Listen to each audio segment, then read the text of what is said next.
Monsieur Dupond-Moretti, notre sémillant nouveau ministre de la Justice, ex-avocat de son État, vient de faire des déclarations ébouriffantes à des journalistes à propos du problème central de l'insécurité en France aujourd'hui.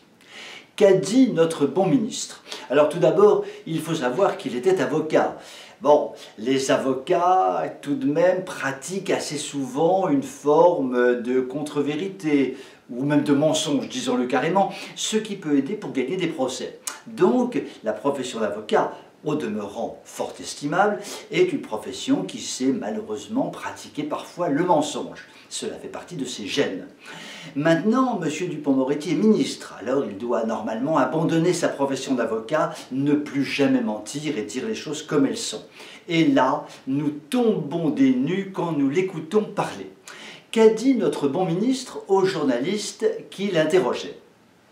Premièrement, et ça c'est important, il n'y a en France qu'un sentiment d'insécurité manipulé par l'opposition dans un sens populiste. Un sentiment d'insécurité. Dupond-Moretti, de qui te moques-tu? Je vais rafraîchir ta mémoire qui ressemble à celle d'un petit moineau. En l'an 1950, il y a eu 600 000 actes délictueux déclarés.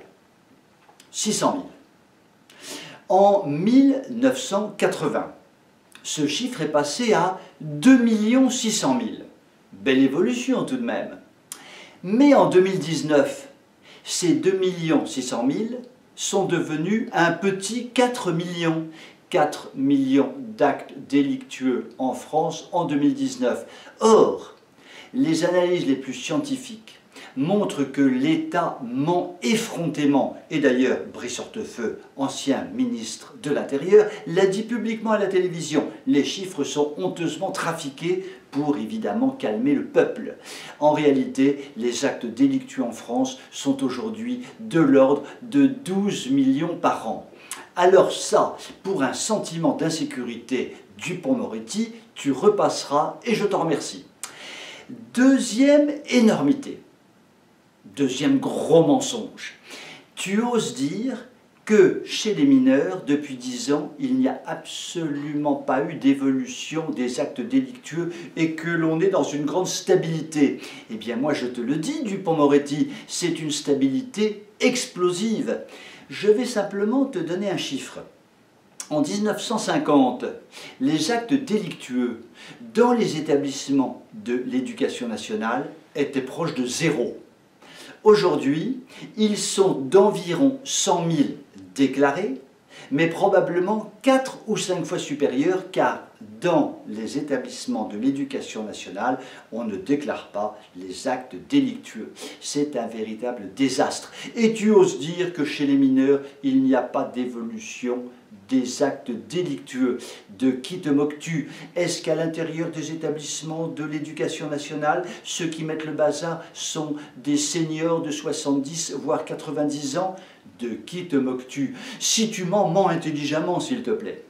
Troisième énormité. Alors celle-là, elle est spectaculaire. La France n'est pas un coupe-gorge. Mais là, il ne fallait pas employer ce mot. Essaye de trouver des mots plus intelligents, Dupond-Moretti. Si tu lisais Le Figaro, journal qui n'est pas populiste, journal assez politiquement correct, certes classé à droite, mais l'est-il vraiment? C'est un autre débat. Le Figaro, il y a quelques mois, indiquait qu'en 2019, il y avait eu plus de 40 000 agressions au couteau en France. 40 000 agressions au couteau.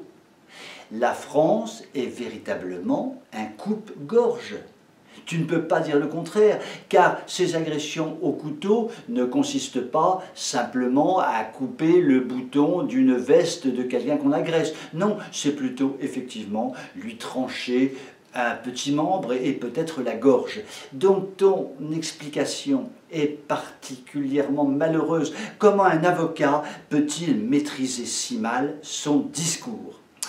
Donc, en conclusion, cher ministre Dupond-Moretti, ex-avocat qui a dû manifestement pratiquer le mensonge dans sa vie.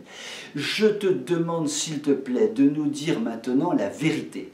Si tu as du mal à trouver des chiffres, ce que je peux parfaitement comprendre, tu téléphones à TV Liberté, nous te donnerons tous les éléments chiffrés possibles et imaginables qui sont les vrais chiffres et non pas des chiffres fantasmés ou inventés.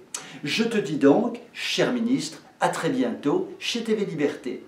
Sur ces très belles paroles, je vous souhaite une excellente soirée et vous dis à demain.